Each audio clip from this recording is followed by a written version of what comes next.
La muerte de un viejo dictador comunista que lleva décadas en el poder muchas veces marca el principio de grandes cambios. La muerte de Josep Tito no fue una excepción. Desde 1944 hasta su muerte en 1980, Tito gobernó a Yugoslavia. Yugoslavia era un país poco usual.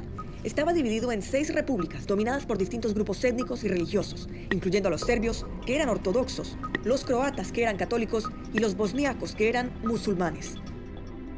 Aunque las diferentes repúblicas llevaban siglos de tensiones, Tito había logrado mantener la paz gracias a su gran popularidad y a una política de unidad y fraternidad que reprimía el nacionalismo y los movimientos separatistas.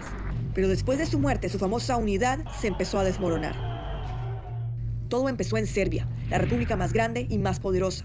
Slobodan Milošević, un político del Partido Comunista, rompió con la tradición de unidad y se aprovechó de los viejos odios de los serbios.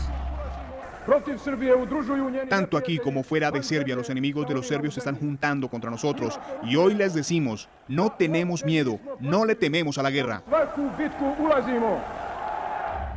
Esa retórica lo llevó a la presidencia de Serbia en 1987, de donde logró el control del ejército de toda Yugoslavia. La noticia no fue bien recibida en las otras repúblicas.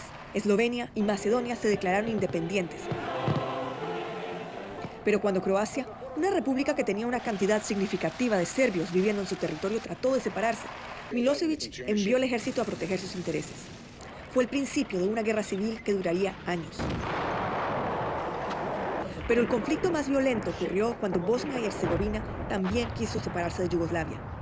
Bosnia era la república más diversa. La mayoría de la población eran musulmanes bosnios, conocidos como bosniacos, pero también habían cantidades importantes de croatas y serbios.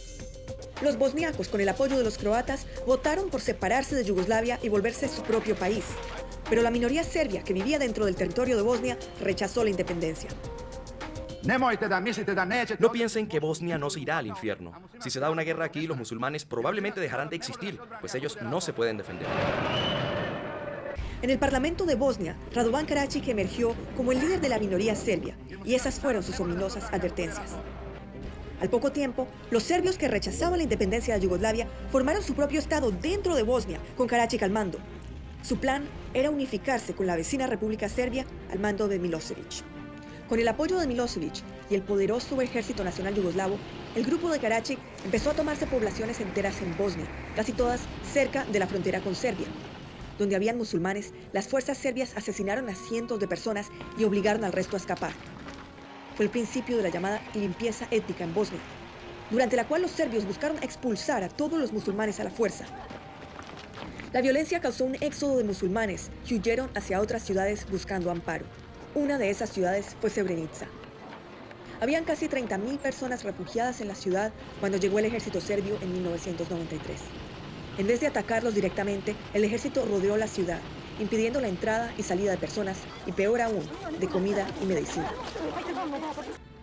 Al enterarse sobre las condiciones atroces en Srebrenica, un embajador de la ONU decide tomar acción.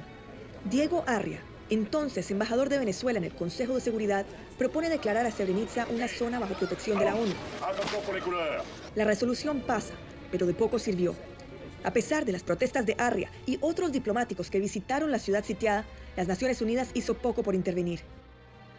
El sitio de Srebrenica continuó, creando hambruna, desesperación y muerte. Finalmente, en julio de 1995, el ejército serbio se tomó la ciudad. Inició un capítulo aún más oscuro de la guerra. En las siguientes semanas, miles de bosniacos fueron violados y torturados.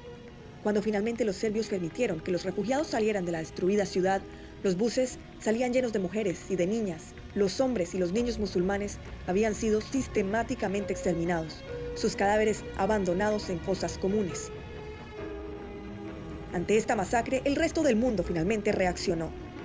La OTAN, una poderosa alianza militar liderada por Estados Unidos, lanzó ataques contra las fuerzas serbias. Milošević se vio obligado a negociar la paz y finalmente la sangrienta guerra llegó a su final.